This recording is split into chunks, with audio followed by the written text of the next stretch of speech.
So an interesting listing showed up today, and this listing pretty much talks about how there's going to be a Walmart exclusive Generation 1 Hot Rod release, and referring to the original Generation 1 Hot Rod. This listing was shown on Robot Kingdom, which is a Chinese-based website that a lot of Transformers kind of make their early appearances on. Mm.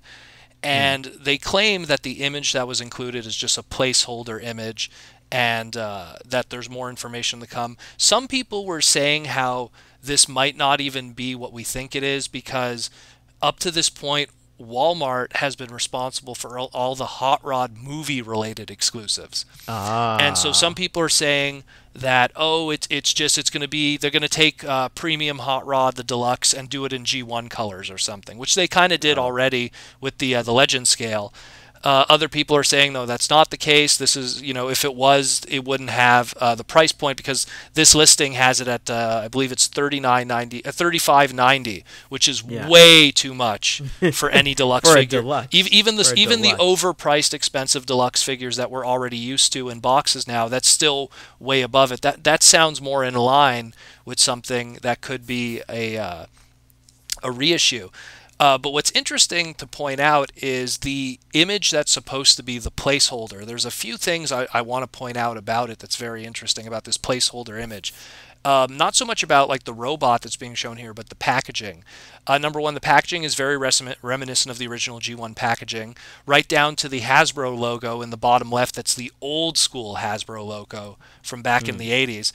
But one thing that's really interesting to note is that the Hot Rod figure that's in the packaging of this mocked up packaging here, it uses the chrome sticker on the chest. That chrome sticker was used during the Rodimus Major reissue, and the reissue that was used in Japan during 2001, I believe. So it was a very special sticker that was used for the front chrome. If you actually look at the Hot Rod figure on the right, that's like out of the packaging, it doesn't have that chrome chest sticker.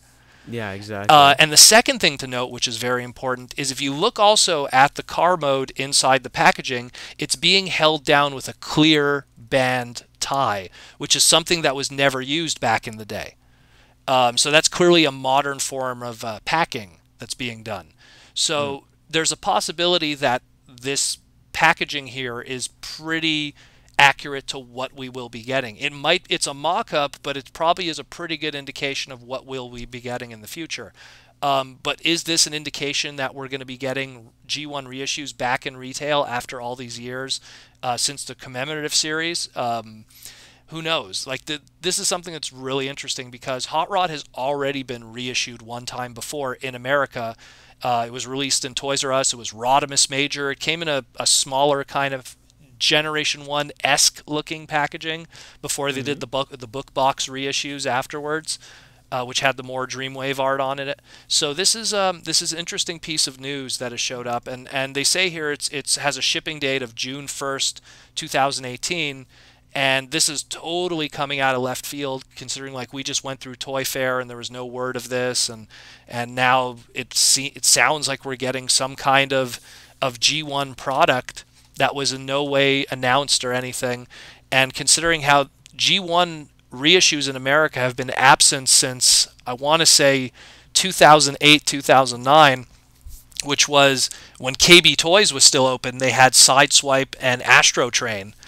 That's the last time we had G1 reissues in America. So this, Well, well, you mean like original, like just that toy, or you mean like that does not include box sets? well, straight up, like just being, Just like just one guy. yeah, just That's being it. one guy trying to be the original toy. Yeah, Okay. we've Okay. had stuff that, yeah, older toys. No, I just wanted to like just get a more clarification Yeah, kind of thing. because That's all. to give you an idea, like we've had stuff that's like, oh hey, we're gonna take this old G2 toy and put it in a new packaging and stuff like that. Or even the Insecticons. Yeah, or Like yeah, exactly, like all the three of them and Insecticons. stuff. This is the that's What like was the other one? that's like Yeah, there's a bunch of other ones. yeah, like I just wanted to know. Conehead Jets is another one they did Yeah, that too. exactly. Those are like premium box sets. Okay, This is the excuse me. first time in a long while that we've had something that's like, hey, we're trying to replicate the old packaging, we're trying to replicate the old product, and release it as it was originally. the Insecticons, like you mentioned before, and the Seeker Jets, those were something more as like a 3-pack. They were, you know, which was the premium edition line, which was going on for the longest time. And even that got discontinued at one point because sales weren't going so well. So this is kind of that return to that form. We don't know much about it, but judging by the price point, it probably is what we think it is. It's not just people thinking it's a movie toy and they just put something else to distract, which is interesting. And again, I think it's maybe because part of me feels it's because Walmart must have maybe paid big money to get like that exclusive hot rod release thing, because if you went to the Christmas section, you could only get the hot rod Christmas ornaments at Walmart, and it said on it exclusive to Walmart. Like the only way you could get a movie poster with hot rod on it was at Walmart. Like every piece of hot rod merchandise for the longest time was a Walmart exclusive. And I guess maybe they're just trying to ride out the end of this, and they probably maybe turn to Hasbro and go, hey, can we get like one more hot rod product before everything's said and done?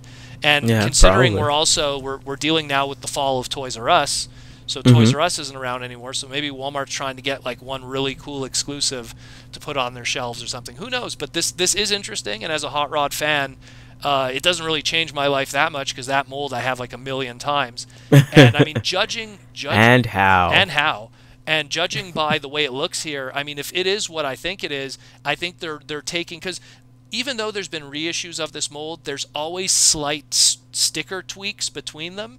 And the American release of these actually even had a safety issue fixed on it, where the Japanese version and the old 1986 American version had pins in the arms.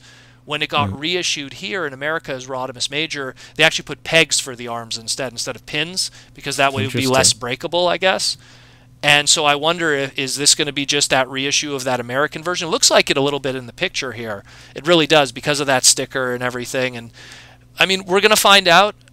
It's cool to have, like, I mean, what I'm happy about is this might lead to more interesting G1 reissues. I mean, the best example, the best example of that was G1 Stepper, the Target Master Jazz. Yeah. Like, he was, at one point, one of the most rarest and expensive G1 Transformer toys. And then he got reissued in America, you know? So, like, and that's something I would have never guessed. You know, you would get G1 Jazz and a whole bunch of stuff, but you never would imagine Stepper getting a reissue. But so this is something that if they'll open up the reissue book again and start doing that, that'll be really cool. Yeah. Oh, you mean like the little the one with the little booklet in it? Yeah, that'd be really cool. I would love to see that in English in America. Oh, that's the book box stuff. The Takara book box stuff was amazing. I don't know if that would get a reissue today, because I mean, if we're spending big money to get basic boxes and stuff, something as fancy as that is going to be, that'll be like a $50 to $60 item. Like, I would just be willing to pay it just to get one. Yeah. You know what I mean? Just to be like, all right, I got it in English now. But Sweet. I think what they're doing here, they're going to go with the small, simple G1 packaging with the clear, like normally it was foam. This one's a clear bubble. Yeah, exactly. Again, this is like, you could just see, like, they're going for a more I didn't modern. even think about that, actually. Like, looking at the mock-up. Yeah, you're completely right. Well, that's why. Like, forgot about the foam. There's a lot of stuff going on here that shows that, like, again, that clear rubber band across the hood.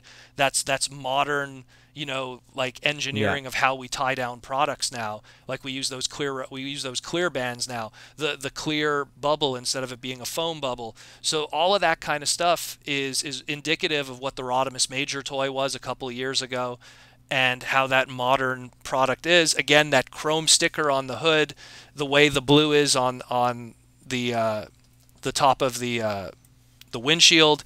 All of that stuff indicates that if it is what I think it is, it's going to be a straight-up reissue of that original American release. And so if you guys got the Rodimus Major, it's something that, you know, you could skip it in this one unless you want to get that packaging. Because this packaging, if they stick to this packaging, this is a lot more accurate to the original G1 Hot Rod release. Aside from that, I mean, there's no other reason to pick this up, because Hot Rod was one of those few toys that when he was reissued here in America, there wasn't much changes done to his safety issues outside of those little pegs on the shoulders. Like he didn't have like shorter missiles or longer missiles because he didn't have that Combat like missiles. yeah, like he didn't have that like Ultra Magnus or Optimus Prime where the smokestacks had to be shorter. So Right. it's one of those things. Again, we'll keep you guys posted as it we learn more. I mean, it's supposed to come out in June, and so if I could get this thing cheaply, along the line, like this is something that's going to come out before TFCon, Yeah. so I'll definitely have some information on it by then and let you guys know what's up with this. But it's still pretty cool.